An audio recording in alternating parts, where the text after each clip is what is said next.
ایک مرتبہ جرمنی جانا ہوا، شہر کا نام میں ارادتاً نہیں بتاؤں گا، تو وہاں ایک مرتبہ اس عاجز نے کچھ اللہ کی مدد، اللہ کی نصرت کے متعلق بیان کیا۔ بعد میں کھانے کا وقت آ گیا تو کھانے پہ ایک پاکستانی انجینئر صاحب ملے جو وہاں کافی عرصہ سے سیٹلڈ تھے۔ مجھے کہنے لگے جی میں آپ سے ایک بات عرض کروں۔ میں نے کہا کیا؟ کہنے لگے اللہ تعالیٰ مولویوں کی بڑی فیور کرتے ہیں۔ میں نے کہا بات تو سچ ہے۔ اب چونکہ کھانا کھا رہے تھے پھر وہ کھانا کھانے لگ گئے۔ پھر کچھ دیر کے بعد کہنے لگے جی اللہ تعالیٰ مولویوں کی بڑی فیور کرتے ہیں۔ اب میں نے دیکھوں ظاہر میں کہ وہ تو بے شک نہ داڑھی تھی نہ کچھ تھا، ایک عام جیسے انجینئر کی زندگی ہوتی ہے، ایک خوبصورت نوجوان تھا عام زندگی گزارنے والا۔ جب کھانا ختم ہونے لگا نا تو پھر ذرا میرے وہ قریب ہو کے بیٹھ گیا، پھر کہتا ہے جی اللہ تعالیٰ مولویوں کی بڑی فیور کرتا۔ اب مجھے سمجھ لگی کہ یہ کچھ کہنا چاہتا ہے لیکن ذرا اس کو وقت چاہیے، علیحدگی چاہیے۔ تو وہ ہم لوگ الگ کرسیوں پہ جا کے بیٹھ گئے۔ میں نے ان سے پوچھا آپ کیا کہنا چاہتے ہیں جو بےتاب ہیں اتنی دیر سے؟ کہتے ہیں جی اپنا واقعہ سنائیں۔ کہنے لگا جی میں نے لاہور سے انجینئرنگ کی، پھر یہاں ایک کمپنی میں میری نوکری لگی، بہترین نوکری، زبردست تنخواہ، اور میں انٹیلیجنٹ بھی بڑا۔ میں پچھلے اتنے سالوں سے اس کمپنی میں نوکری کر رہا ہوں۔ ہمارے دفتر میں یہاں کے ماحول کے مطابق مرد بھی انجینئر ہیں، لڑکیاں بھی انجینئر ہیں۔ تو ایک لڑکی انجینئر جرمنی کی، وہ ہماری کولیگ تھی، اتنی خوبصورت تھی کہ دیکھ کے بندہ سوچتا تھا کہ اللہ نے ایسی بھی مخلوق پیدا کی ہے، اور اس کے ساتھ ساتھ اتنی ذہین اور اتنے اچھے اخلاق والی کہ دفتر کے جتنے جوان لڑکے تھے ہر ایک وش کرتا تھا کہ میرے ساتھ اس کا تعلق جڑ جائے۔ جرمن بھی اسی کوشش میں لگے ہوئے تھے، دوسرے بھی کسی کوشش میں، مگر اس کی زندگی بڑی کلین نظر آتی تھی۔ وہ کام کی بات کرتی تھی، جو ذرا کام کی بات کے علاوہ کرتا تھا ایسا جواب دیتی تھی کہ اگلے کو جرت ہی نہیں ہوتی تھی بات کرنے کی۔ ہم لوگ دوپہر کے وقت چھٹی ہوتی تو پھر کھانا کھا لیتے تھے، کمرہ بنا ہوا تھا۔ ایک دن میں نے کھانا نہ کھایا، پھر دوسرے دن کھانا بھی نہ کھایا، تیسرے دن جب میں نے کھانا نہ کھایا تو اس نے مجھ سے پوچھ لیا کہ فلاں آج کل آپ دوپہر میں کھانا نہیں کھا رہے؟ میں نے کہا اس لیے کہ وہ میں مسلمان ہوں اور ہمارا رمضان المبارک شروع ہو گیا ہے اور میں فاسٹنگ کر رہا ہوں۔ اس نے کہا یہ کیا ہوتی ہے؟ تو میں نے بتایا روزہ کیا ہوتا ہے۔ اس کو تھوڑا انٹرسٹ فیل ہوا، کہنے لگا میرے لیے تو بہت ہی اچھا ٹاپک مل گیا۔ میں نے بھی کھول کھول کے بتایا فاسٹنگ کیا ہوتی ہے، اور اس کے انٹرسٹ کو دیکھ کے کہا اچھا میں باقی باتیں تمہیں کل بتاؤں گا۔ اگلے دن پھر میں نے اس سے کوئی بات کی، ہماری بات رمضان شریف پہ چلنی شروع ہو گئی، اور وہ بھی اس کھانے کے وقت میں کچھ دیر بیٹھ کے مجھ سے اسلام کے بارے میں کوئی بات سن لیتی۔ میری کوشش یہ تھی کہ رمضان شریف کے دوران میری بات چیت اتنی شروع ہو جائے کہ کمفرٹیبلی ہم ایک دوسرے سے کمیونیکیٹ کرنے لگ جائیں۔ جرمن لڑکے مجھے دیکھتے تو وہ مجھ سے بڑے خفا ہوتے، یہ اس کے ساتھ بیٹھ کے کیوں 10 منٹ باتیں کرتا ہے؟ بھائی جب سے ہم سے 1 منٹ بھی بات نہیں کرتی۔ خیر رمضان شریف ہونے تک مجھے اتنا اندازہ ہو گیا کہ اس کے ذہن میں اسلام کے بارے میں مزید جاننے کا بھی شوق موجود ہے۔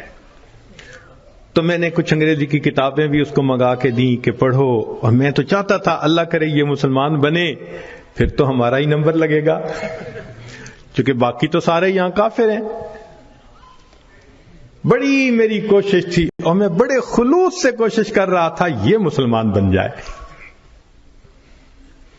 کہ اللہ کی شان کہ جو باتیں میں بتا سکتا تھا میں نے بتائیں، اور کچھ باتیں اس کو میں نے کہا کہ بھئی تمہارے قریب اگر کوئی مسجد ہے، وہاں عالم ہے، تو ان سے کوسچن پوچھ لو. 6 مہینے اس لڑکی نے اسلام کو سٹڈی کیا، اور ایک دن آ کے وہ مجھے کہنے لگی کہ کل میں نے کلمہ پڑھ لیا ہے، اور میں نے دیکھا کہ اس نے اپنا سر بھی ڈھکا ہوا تھا. تو یہ اس بات کی دلیل تھی کہ یہ مسلمان بن چکی. میری تو خوشی کے انتہا نہیں تھی. میں نے عشاء کے بعد 10 رکعت شکرانے کے نفل پڑھے کہ یہ مسلمان بن گئی. میں کلیگ بھی ہوں، مسلمان بھی ہوں، اس کے پاس تو کوئی دوسری آپشن ہی نہیں ہے. تو اب میرا کام آسان ہو گیا. اب وہ جب موقع ہوتا نماز بھی پڑھتی، مگر زندگی چلتی رہی.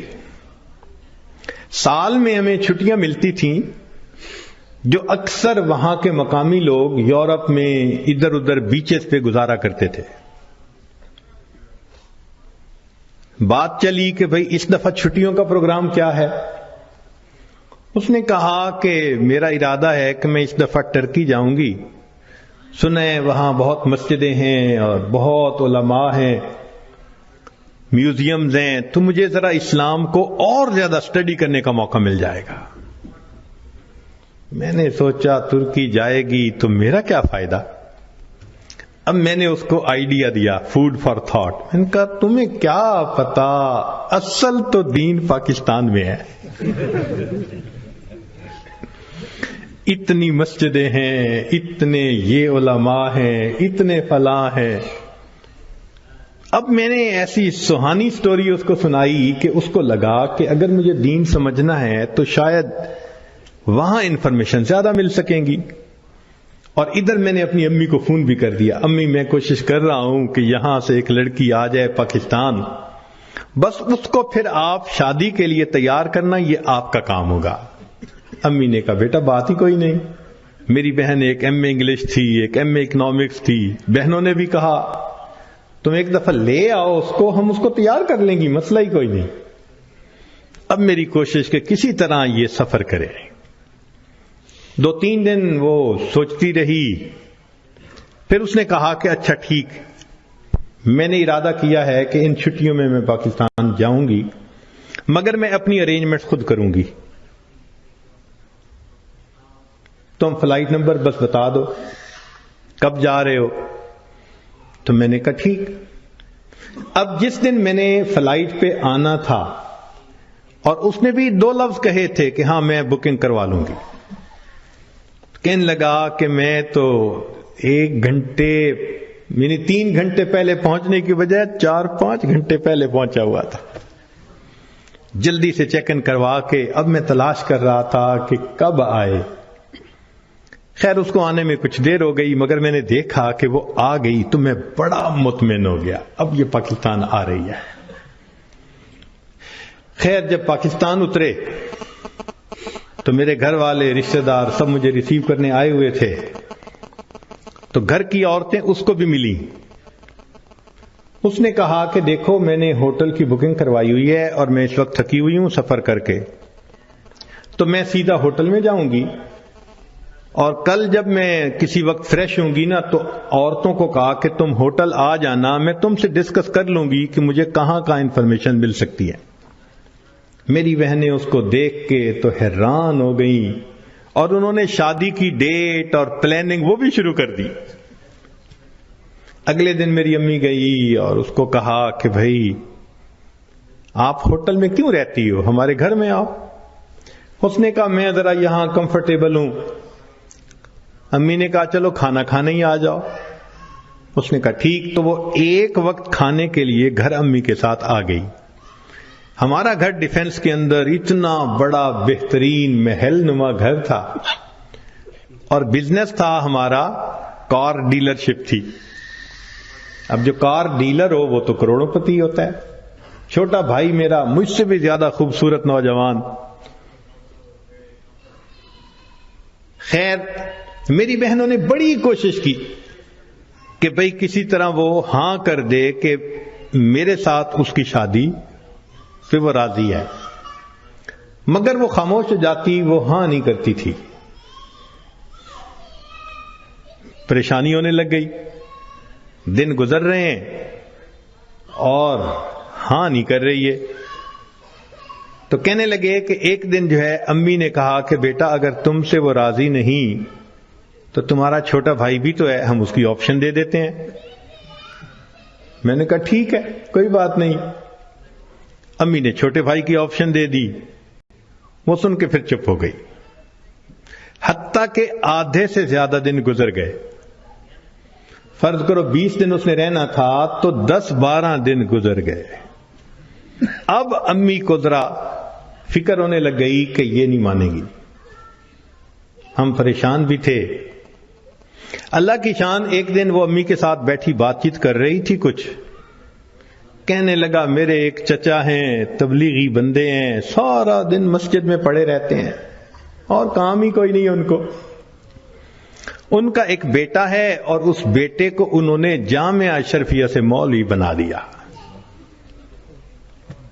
وہ چونکہ میرے امی کے قریبی رشتہ دار ہیں تو وہ نوجوان ہمارے گھر آیا امی کو کوئی چیز دینے کے لیے۔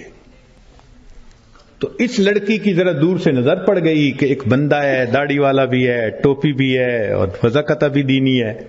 اس نے میری امی سے پوچھ لیا یہ کون ہے؟ اس نے کہا یہ میرے دیور کا بیٹا ہے، عالم ہے۔ اس نے کہا اچھا میں نے جو کچھ مسئلے پوچھنے تھے وہ میں اس سے پوچھ سکتی ہوں؟ امی نے کہا ہاں۔ کہنے لگا امی نے وہ مولوی صاحب کو بلا لیا اور وہ مولوی صاحب آ کے یوں نگاہیں نیچی کر کے کھڑے ہو گئے۔ یہ اس نے ایک دو باتیں پوچھیں، اس نے آگے سے جواب دیا اور جیسے روٹھا ہوا بندہ ہوتا ہے وہ مولوی صاحب چلے گئے۔ اس نے جاتے ہوئے اس سے پوچھ لیا کہ بھئی اگر کوئی اور بات پوچھنی ہو تو آپ کا ٹیلی فون نمبر، اس نے ٹیلی فون نمبر دے دیا۔ ایک دو دن ٹیلی فون پہ یہ اس سے بات کرتی رہی۔ کہنے لگے کہ چوتھے دن ہمیں پتا چلا کہ لڑکی نے اس سے خود بات کی، کیا تم مجھ سے نکاح کرنا چاہتے ہو؟ کہنے لگے مولوی صاحب نے جواب دیا میں ابو سے پوچھوں گا۔ ابو سے پوچھوں گا۔ اس نے ابو سے پوچھا۔ ابو نے کہا کہ بیٹا ساری دنیا ان مسلمانوں کے لیے اس کا ملک ہے، اگر تمہارا رزق اللہ نے وہاں لکھا ہے تم دین کی نیت سے جاؤ، اللہ کے دین کا کام کرو وہاں۔ کہنے لگا لڑکے نے ہاں کر دی۔ اگلے دن اس نے کیا کیا کہ وہ لڑکے نے اپنے 2-4 رشتہ داروں کو بلا لیا، سادگی کے ساتھ نکاح ہو گیا۔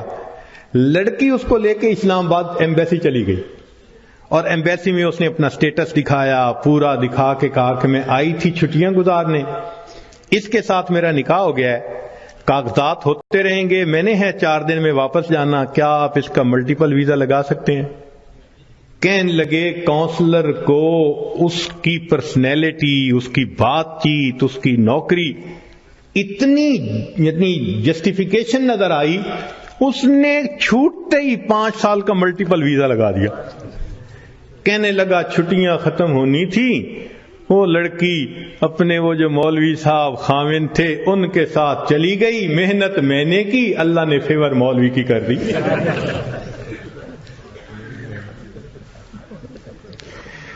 وَهُوَ يَتَوَلَّى الصَّالِحِينَ، وہ اللہ نیکوکاروں کا سرپرست ہے۔ اور یہ 100% سچی بات ہے۔ یعنی لوگوں کے لیے کہتے ہیں نا جی آؤٹ آف دی وے، اللہ تعالیٰ کے لیے تو کوئی چیز آؤٹ آف دی وے نہیں ہے نا، مگر ہے اسی طرح کہ جو نیک بنتا ہے دیکھنے سے پتہ چلتا ہے کہ جیسے کوئی غیبی قوت آؤٹ آف دی وے جا کے اس کی مدد کر رہی ہے، اس لیے کہ وہ اللہ کی سرپرستی میں آ چکا ہوتا ہے۔ ایسے اللہ تعالیٰ اپنے بندوں کی مدد فرماتے ہیں۔ ذرا اللہ سے دوستی لگا کے دیکھیں، اس کی سرپرستی میں آ کے دیکھیں، سمجھ پھر لگے گی کہ بندے کی زندگی کتنی سہانی ہو جاتی ہے۔